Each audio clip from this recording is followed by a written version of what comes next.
I Yeah. ask the next question. So, Welcome back. Welcome back again is our Steamy hot topic, and on this discourse we are tackling domestic assault and emotional abuse. Welcome again, and George, you had a thought that you were still speaking about. yeah, what I was actually talking about is the differences between two individuals who are raised up in different environments, different parental upbringing, different environmental circumstances, different peer group pressure, whereby one individual might not like something naturally or was raised not to pay attention to something quite naturally. And then they come into a relationship with somebody where something, birthdays are things that are so important to this family. Right. And maybe you are raised in a family where nobody pays attention to birthdays. That's right. And then like I was saying a few minutes ago, you come in, your wife is now putting her clothes on top of the couch, and you like, and you did it before when you came back from school, and your mom spanked you 2 or 3 times because your dad doesn't like it.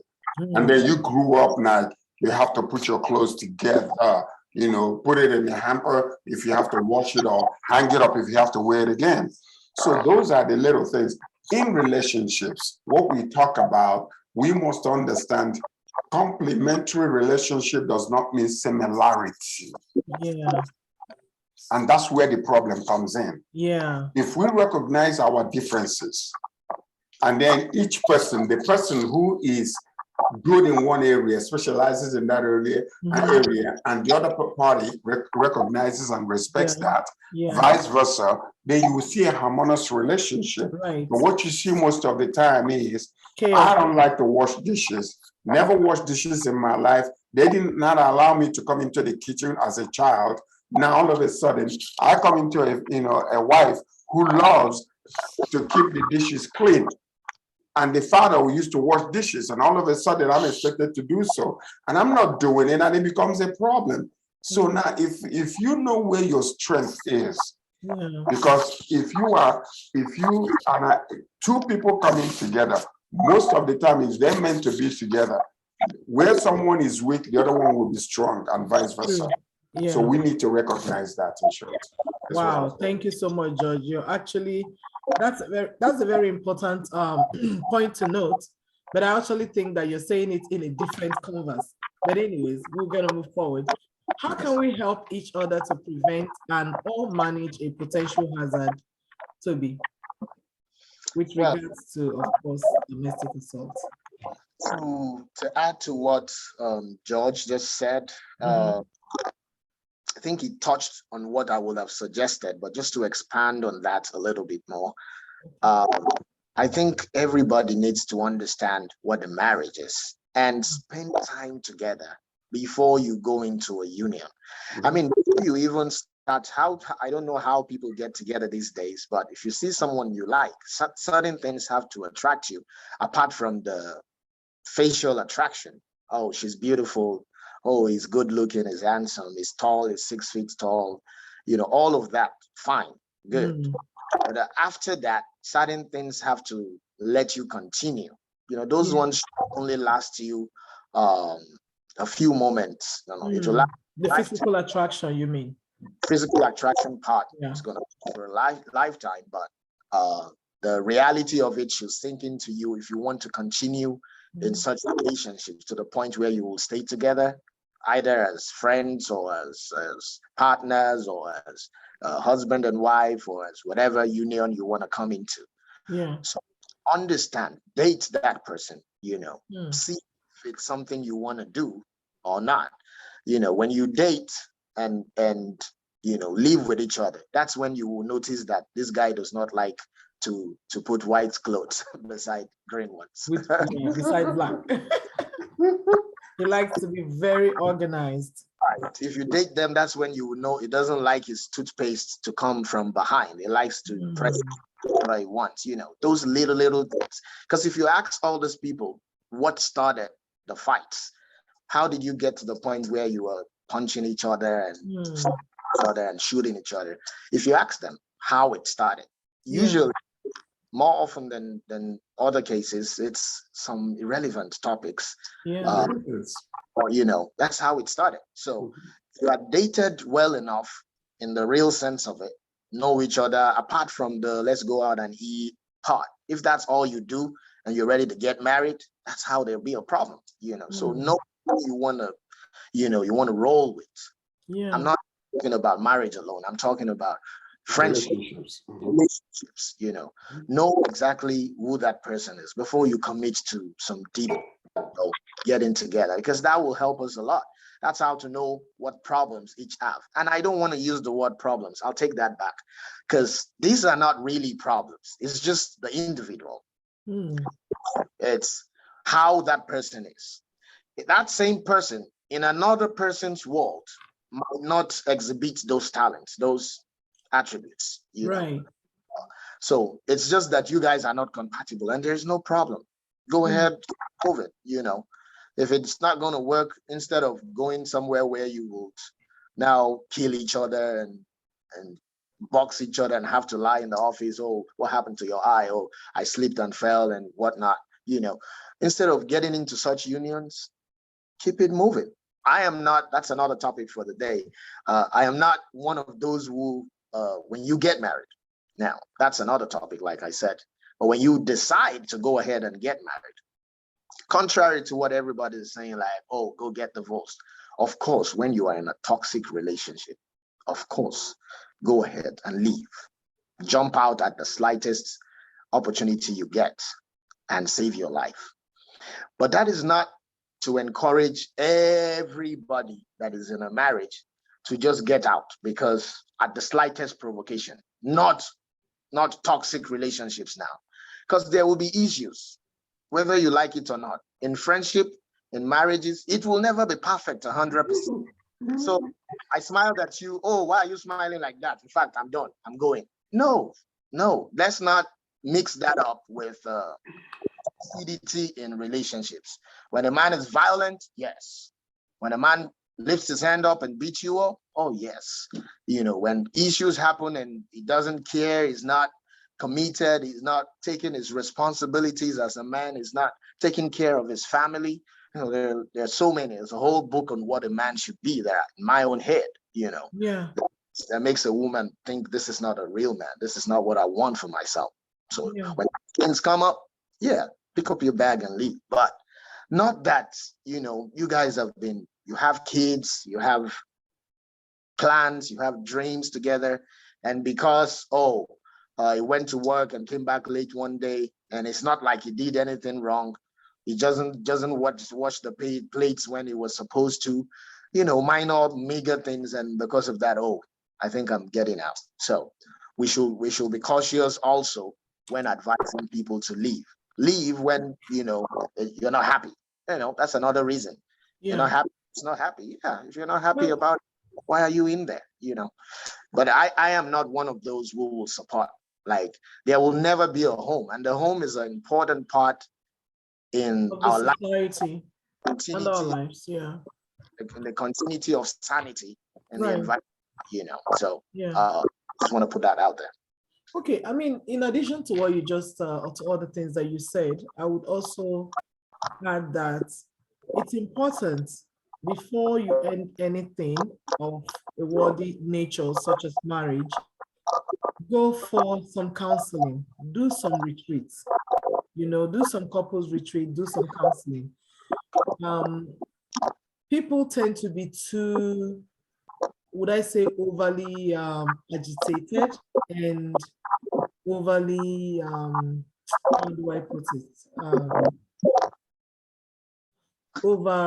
Overreactive, you know, where that, okay, whatever, like if it's a marriage, it's highly recommended.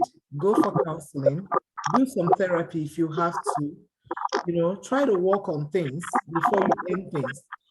But of course, I can guarantee that a lot of people who get into domestic or physical assault in a domestic union, in a family union, never really try their hands on counseling. Never really try their hands. So they just do whatever. Like they don't even seek for any kind of counsel. They don't seek for family members' involvement or someone coming to mediate between them. They don't think on those lines, you know. They just quarrel and have all this argument, let it heat up, then things start throwing, going back and forth and fighting and everything. And instead of, I don't know, instead of seeking for some kind of help to navigate what's going on, they tend to fight a lot. So before you fight, please seek for help, because if you seek for help early enough, you probably going to avoid the fighting part.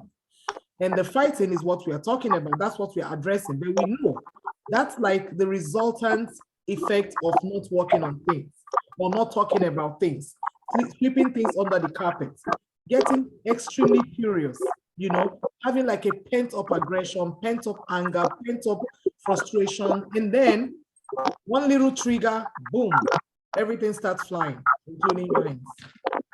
Yeah, I know. You know what, Mr. George, Mr. George, all the time.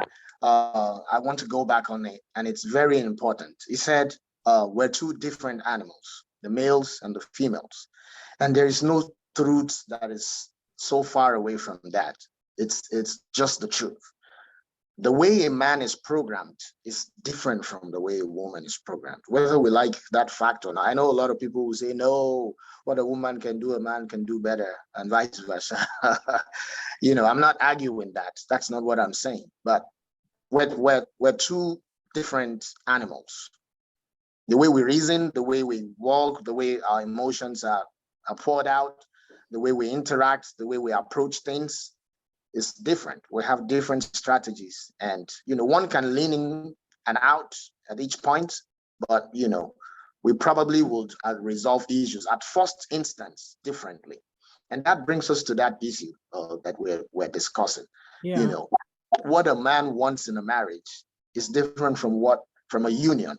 Is different from what a woman wants. A woman wants security. Security can be financial security, it can be love, it can be emotional security, it can be companionship, it can be educational security, it can be all kinds of support. Support. Whether we admit that or not, it's how a woman is made. A female, you'll see it in other lower animals as well. You see it on you study animals, watch the female parts, the female animal. They want a secure male. Right. So physical strength, they need all that. That's why a woman likes a 6 feet, 7 feet guy. It's not because of anything. It's just mentally, it proves a sense of security that he's taller than you, got muscles, and we're not gonna get in a fight, but if we ever get in a fight, he can knock some knuckles, So but what a guy is looking for, it's a little different. A guy is not okay. I was gonna this just dropped in my mind. Just came to mind.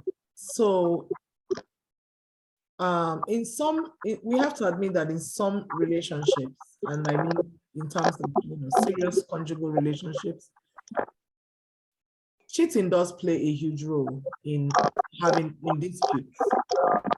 So in the light of that, I know that men a lot of times don't like to be told the truth. They don't like to admit that they are wrong. They don't like to try to maybe curb their excesses, and this also, like, questioning why they did what they did, why they had to cheat on you, why they, maybe put you down in that way or disrespect you as a woman, as their woman. They may become really agitated, and then they start fighting, in a way to shut the woman off, to shut her up, and like, don't you dare, like, frighten me. So what do you get to say about this? I mean, Toby, you can take it, or George, you may take it. No, let Toby go ahead first. I have to excuse myself for 1 minute. Toby has been talking for a minute. Toby, no, let him go ahead and handle this one. Just give me 1 minute, okay? Okay. I have, yeah. Well, I would have to coyly rephrase that question Yeah. and put in an addition to it. It's not Okay. just males that cheat. It's both ways in a union. Well, we can say, we can presume, we can assume that males do it more than Or they make females. it obvious. Nobody makes cheating obvious. You get caught. That's how. Okay. Okay. But on a normal day, it's not normal for a guy to have a peaceful woman that satisfies you, you know, raises your children, takes care of you, takes care of your home, and jump out and you know, cheating, you know. Yeah. So it's easier said than done, but it's not a normal thing. It's Yeah. not a normal proceeding. If everything goes right, you know, if you're not, and there's a lot of, you know, that's a big topic, it's a huge topic to why a man cheats. Yeah. You know, I'm not going to speak for any man. You know, I cannot speak for any man. I can only speak for myself. But, you know, it's a whole lot of things. A man does not cheat with another man. He cheats with another woman. So Okay. it's both Are you ways. trying to Well, in Atlanta, where you are, there are a lot of down low men there. So, you know, Yeah, we're not going to get there because we're Nigerians. Go ahead. we probably should talk about it. We talk too much about Nigeria. Let's hit Atlanta for a minute. Yeah, Atlanta is a funny, not funny. It's a diverse environment. There's a conglomerate of different cultures, backgrounds, norms, values, traditions. You go out at night. I want to see Atlanta. Don't come out in the daytime. Go around, walk 11 o'clock, 12, 1. Go to down Bucket. You will see Atlanta. You will see what they call Atlanta. You know, if you walk around in the daytime, everybody's normal. I want to see Atlanta. I'm coming. No. They say that freaks come out at night. Really? For That's real. right. I want to see the freaks in Atlanta. You don't really. Freaks. I don't know if you want to see that though. You want to see? Yeah, of course. Definitely, I want to see. But like I said, let everybody just understand what they are. If you know how important your role as the leader of a union is, if you know what examples you're setting for your kids, because the kids what you teach them is 30% of what they learn from you. The other 70%, you don't even say a word. They just observe you. Recently, I went to a party. I have 4 boys. I have four sons. So and then, and then one of the people at the party said, I walked in a certain way. I had my hands behind. I don't even know I walked that way. I don't know when I walk, I have my right hand behind my back. Oh.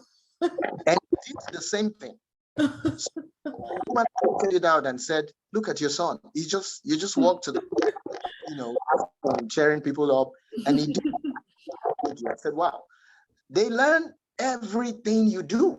Every step you take, they pay attention. So you're beating a woman up, they see it. The same things too when they grow up.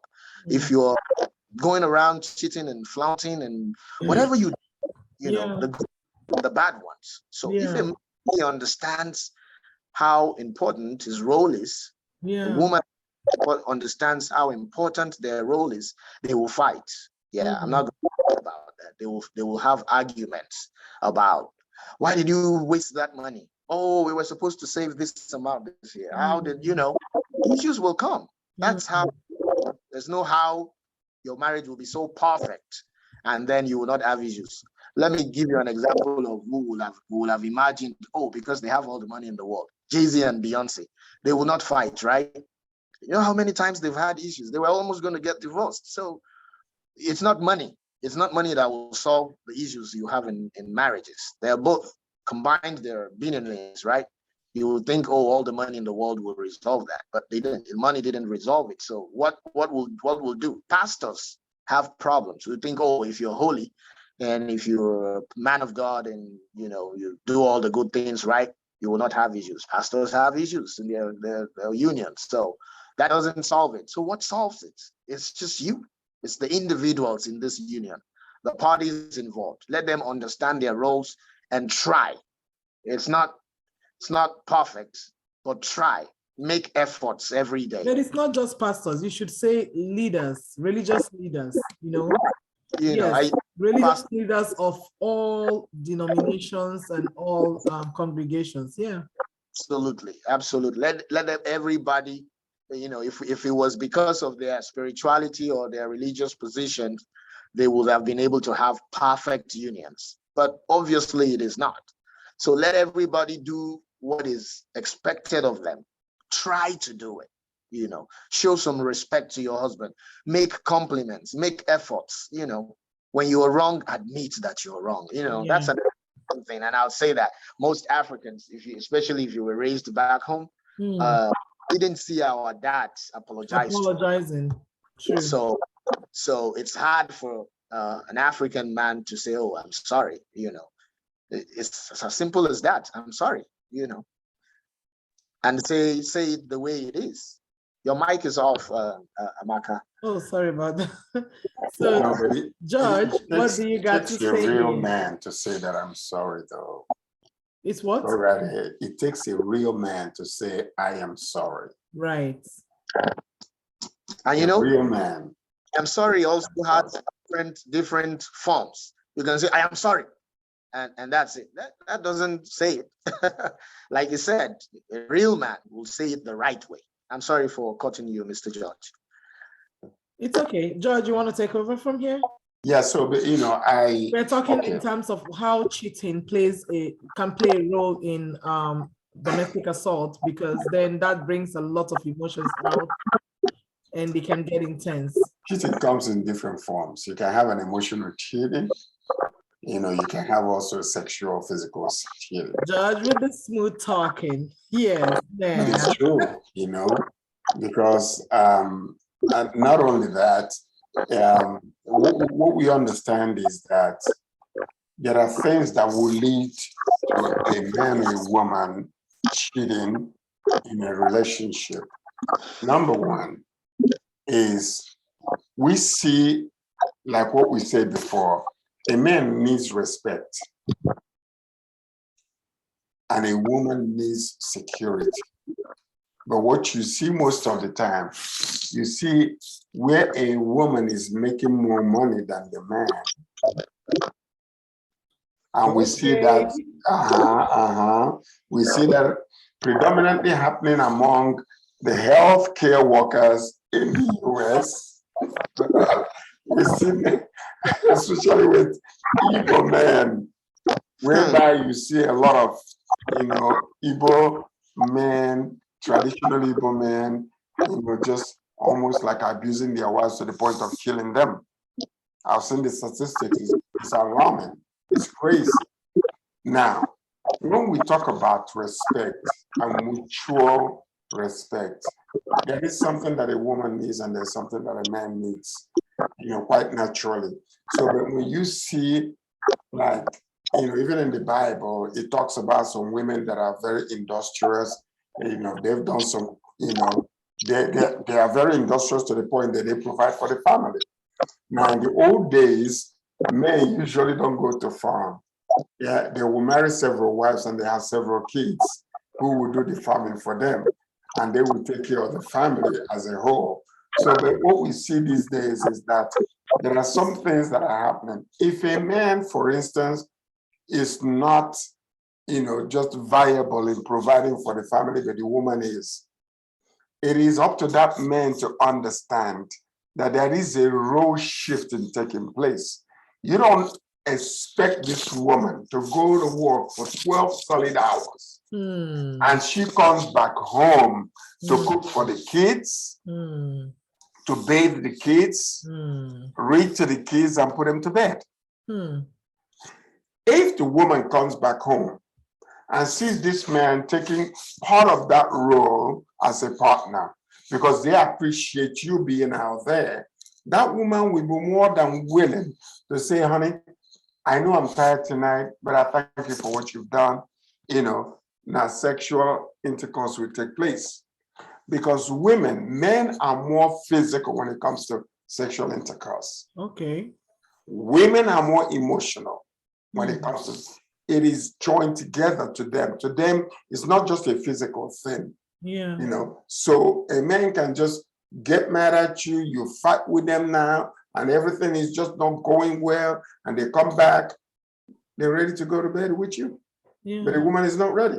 Yeah. Because it is quite naturally, sex is involving emotional entanglement. Yeah. So now the woman goes to work now and comes back home, and then everything is done. The house is clean because you came back a little early, you brought the kids from school, you bathe them, and they're in bed, and she's tired, and you want to massage her. And then you massage her, she accepts after taking a bath. It's quite natural she want to relax because sex relaxes you. Right. It puts you in the right frame of mind, and it gives you that, natural, there is something that is released when you're having sex. I think it's called something like exotoxin or whatever they call it. Yeah. The doctors, they call it that. But it is released in you. So those are the little things that happen when a man now, okay, you're making more money than me, but you work 12 hours and I'm home. And then the woman comes home, the kids are not bathed, the kids have not fed. I'm waiting for you. Oh, where are the kids? Oh, they went to sleep. What did they eat? Oh, well, I fed at McDonald's. You didn't come back on time. So what would you think that woman will feel like? So role playing is very, very important. Yeah. And understanding each other is another thing.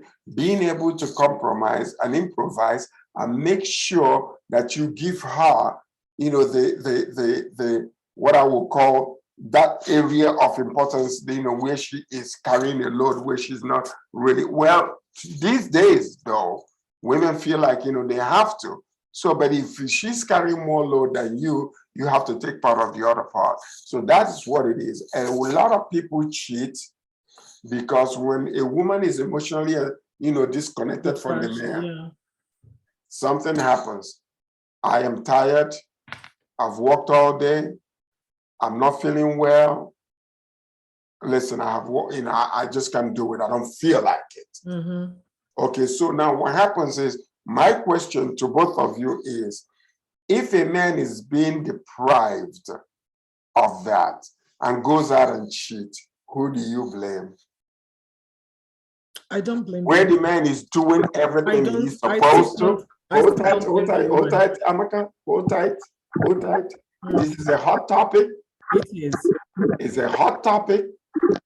If a man is constantly being deprived of that conjugal relationship, when he's doing the best he could do and taking care of where he's supposed to, but every time you are tired, every time you don't feel like it, every time your stomach is hurting, every time you just listen, I just don't feel like being with you tonight, and then he ends up outside cheating because he couldn't get it from inside.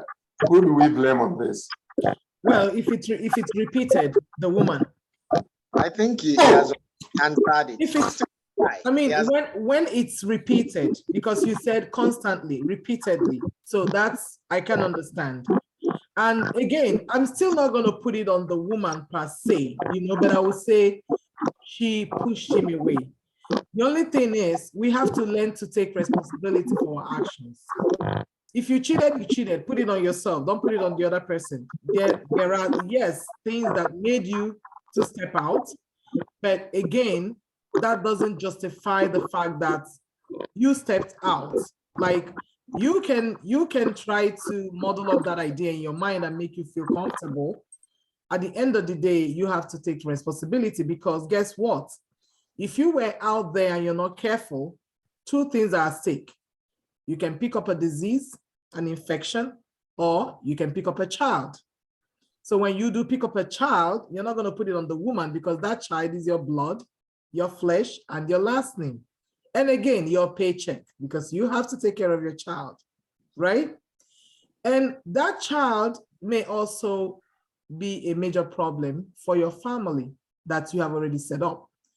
That doesn't mean that the child is a curse for you, but the truth is it's your actions that brought about whatever happens next in your family. Because when people cheat, usually they're not doing it for permanence. They're doing it for play, right? I go, I play, I take a seat, Sometimes. come back. Sometimes. Oh, sometimes. Okay, that's another narrative. I guess we're actually going a little away from the abuse and everything. At this juncture, we may have to end the abuse segment so that we can go into the second hot topic. Let's talk about Let's talk about sex. Come on now. All right now. All right. right. So viewers across the globe, it's your Amiable host once again, and my wonderful guests who are also in TV and radio and talk shows, George Bluetooth from Toronto, Canada, and Toby Adeyemo from Atlanta, Georgia. Thank you once again. So are we going to do last thoughts before we leave? Yes, I was going to Final add thoughts on the domestic assault, please. My final thought is an explanation to why men are men. A man sexually cannot stand as long as a woman will. And I said that just to clarify the fact that we're different animals. Mr. George mentioned earlier that men are moved by what they see. Women are moved by what they feel. So it's two different animals coming into a union. So everybody understand what your roles are in a union. If everybody plays their role as they're supposed to, we will not have violence. If you love someone, you won't hit them. That's true. You wouldn't want to see them in pain. If you respect someone, you wouldn't want to inflict the pain on them. No matter what, then when someone you love hurts you, you might cry, you might walk away, feel sad, whatever, but you won't still hurt them. Yeah, true. I've been there when, you will have someone you really care about and they do something very, very crazy. bad, crazy. They push you to the wall and you still step away because you still feel the same way about them. You might be angry, but right. You don't go around shooting them or stabbing them or that's hitting true. them, So understand what your role is in a union. Married, you're a father figure, you're a mother figure. And then a quick one on that income part. Money is one big deal. It's another, as much as business, money is another reason why people fight. Why at that point? Another sausage, yeah. Yeah, where people kill in relationships, they have a $1, $2, $3 million policy, and he feels like, oh, if I kill her, I can get that. You kill her, you go to jail. No one is giving you money. Is this a real case? That's true. That's true. Yeah, they're real life events. Money is a big deal. Like if you don't want your wife to be tired and all, you got to take that responsibility off of her. Yeah. It's part of understanding what a man is. You can't be a man earning $20,000 when your wife is earning $250. Right. I don't care how you are, it cannot work. You see, are not made to work that hard and still be submissive. You still want her. Come on, it can't work. And you are not. You can't. Toby, it could work. Because you can have a woman president of a country, and you have the first man who is actually the first man, and then it can still work. It depends on the individual. And again, because let's not forget that some women have inheritance to their names too. Not only that, but if a man is comfortable in their skin, that is the key word. If they are confident in who they are, as of the material achievements in life, they can sustain, because there are so many men that I know that have not achieved massive successes, but they have been like a foundation for their wives. They encourage them.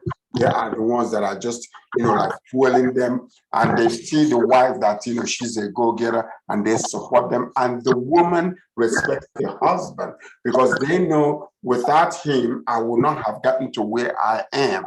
So, it's about it, just coming to a common level of understanding that will profit both parties. That is accurate. That's what marriage is all about. In essence, in the final thought, abuse is, there should be zero tolerance for any type of abuse. Now, you have to understand there will be misunderstanding in any type of relationship you have. Parental, siblings, parents and children, you and your brothers and sisters, you can disagree. So if you come into a relationship, marital relationship, and think that there will not be disagreements, you are, from another planet. It is going to happen. And the same thing that will happen to you, and you can weather the storm and get and grow with it, can happen to somebody else, and the relationship is destroyed. So it depends on the temperamental of the individuals and how understanding. Now, it takes two to tango. Yeah. If both parties want the relationship to work, then that's when you will see communication is one key thing that happens in any relationship that makes it successful. And communication is so important, but not communication where I'm beating on you, shouting on you, abusing you physically, abusing you, emotionally. No, communication is, understanding each other, being able to commune with one another, fellowship with one another, be able to discuss your issues, and then come to that place where there is understanding. And also, I'll add to that, George. Sorry, I'm not cutting you off because we're almost running out of time. When it comes to the communication, let not one party sweep it under the carpet. Try to, avoid talking about it, don't want to engage. That's not going to help your relationship. That's not communication. Yes, unless you want the relationship end, you want it ended, then don't communicate. If you don't communicate, for sure, that relationship at some point is going to come to an end. Yes, it is. So the most important thing that we need to understand is not that we are expecting problems to occur. Yeah. You don't expect it. If they do occur, you have to know how to navigate within the relationship. Because when two people are looking in the same direction together, rather than looking at each other, they can weather any storm and they will climb to the highest of that relationship. But when you begin to look at each other, you begin to that's a problem. And that's where the trouble comes in. Because disagreements will come, and then before you know it, the wife is going east and the husband is going west. And the family, a house divided against itself can never stand. So, the advice is learn to talk, but don't talk when you are hot in passion. Choose a good time when all the temperature is cool to discuss with one another. And both parties looking in the same direction, wanting the best for in the relationship, and now talk. Exactly. They will achieve that goal. Thank you very much, George. Thanks to our viewers from across the globe. Please come back for more. And this your amiable host, Amaka Beke. Shalom.